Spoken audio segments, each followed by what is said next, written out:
All right, welcome everybody. Natural Resources Today. Today is August 28th, 2020. I'm Mr. Sheridan, and here is what we are going to do today. First and most importantly, I need all of you to please make sure that you are doing your attendance for the day. I'm going to share my screen with you so that you can see what I'm asking you to do. What I really need everyone to do is make sure that you're filling out this daily attendance for every single class, every single day. You need to fill out daily attendance. And then this is called your daily check-in. If you have me twice, you only have to fill this out once. But if you have, but you do need to fill it out every single day, at least one daily check-in.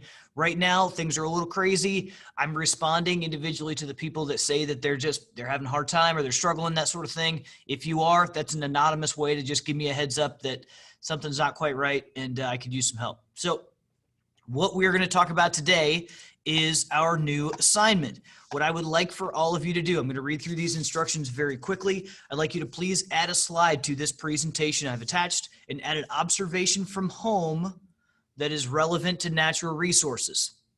So in my house, the example I used, and I'll show you here in a second, is an example of a species of tree that I have growing at my house. So you can find a weed, you can find a rock formation, you can talk about a cornfield, there's a whole bunch of things. But what I want you to do and what I want you to focus on is what types of things are at your house that pertain to our class here in Natural Resources. So that could be a number of different things, something that you could use for an experiment, something that is somehow related to natural resources, very similar to what we talked about earlier this week with the scientists. I want you to find something that's specific to natural resources. And really the point of this is to understand that science is all around us. And especially when we talk about natural resources, there's so many things that you can do. So the sun actually just popped out over here where I'm at school. So it might be a little bit nicer this afternoon. Take a little walk around your house, jump outside for a sec, or at least think about that stuff and see what types of things that you could find as examples. So you're going to jump into the slide deck. Here's my example, is a green ash tree. By some miracle, I actually have one of these at my house. I thought that they all got wiped out by the emerald ash borer, but apparently that bug really likes white ash trees and has left some of the others alone, at least a little bit. So I put some information in here about the green ash tree species and then some other stuff about other types of ash trees.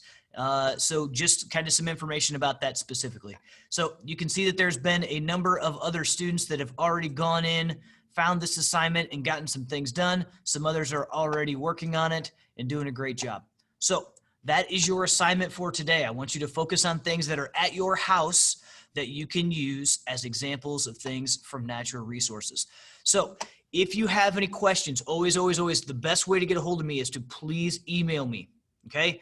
Shoot me an email. My email is Sheridan, SHERIDAN, M as in Michael, at dansville.org. Or you can call me at the school or send me a private comment on Google Classroom, but there's lots of ways to get a hold of me. If you are struggling, please let me know. So go back through your assignments from earlier this week. Make sure that you have all those turned in and not just in Google Classroom. Make sure that you actually fill out the information that you need, including your Flipgrids. Make sure that you get your Flipgrids done. I've talked to a ton of students who have spotty internet and they have been able to do Flipgrids. So the software has been updated. A couple of tips, either uninstall and reinstall Flipgrid from your Securely locker, shut down your iPad, turn it back on again, or even check your iPad for updates. If you go to your settings app, sometimes there are updates that need to be done. So that's what I have for you today. I hope you have a wonderful weekend. Please contact me if you have any questions at all, and I will see you all on Monday.